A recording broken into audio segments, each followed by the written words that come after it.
Thank you, Kevin. I strongly agree with the comments that our leader just made.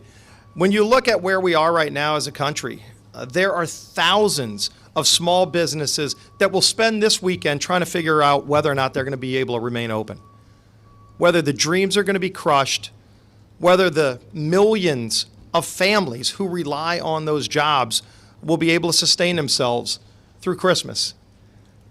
And during that period, for months now, we have been trying to get a vote on a bill that everybody agrees on.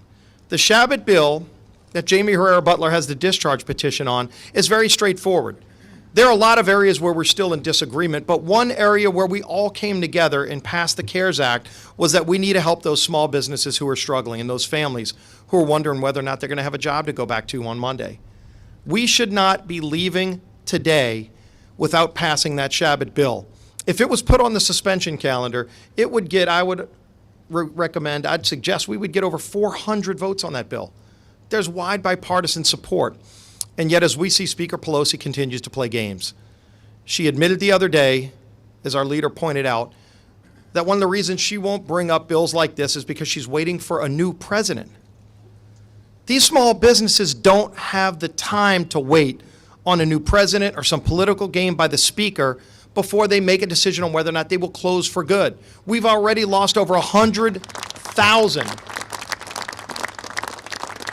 We've already lost over 100,000 restaurants in America that will never reopen.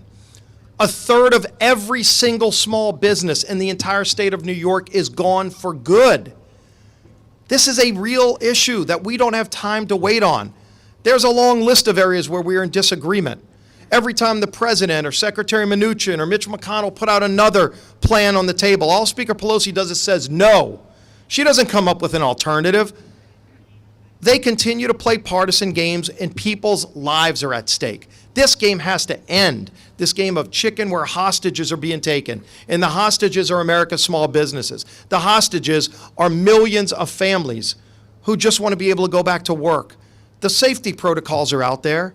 You've had some of the smartest minds in medicine say there's nothing wrong with having safety protocols where you spread people out and have outdoor dining. And yet you've got some of these governors across the country that are telling you you can't go to your local restaurant, yet they're going to their favorite restaurant. That hypocrisy by these Democrat governors and mayors has to come to an end. It has to end now. How many times have we seen examples of a governor telling you can't do something and they're doing it? A mayor telling you you can't do something and then they're caught doing it. A mayor in Cabo telling you not to hang out with your family when he's hanging out with his family for Thanksgiving. This is madness. This is insanity, and it's not based on science. If it was based on science, they wouldn't be doing it. But they're doing it to control these small businesses, to crush these small businesses. We see what's going on. Everybody says what's going on. The speaker acknowledged it the other day, where she admits she's playing games with people because she wants to wait until a new president's there. She doesn't want Trump to get credit. This isn't about who gets credit. It's about who we can save, who we can help, who needs help. And we're in agreement on parts of this. Let's pass the bills that we have agreement on. And there are really good bills that we do. That Shabbat bill is one example. You could literally save every small business in this country that's struggling by bringing up that bill, and it wouldn't even add a dime to the deficit. That money, the $138 billion, is sitting in account frozen. And this isn't a new program. This is a program that's been widely successful. Our local banks know who these small businesses are. They need the relief now. They can't wait another week. I've been telling the majority leader in our colloquy since September that this bill is out there and has wide bipartisan support. And they don't deny it.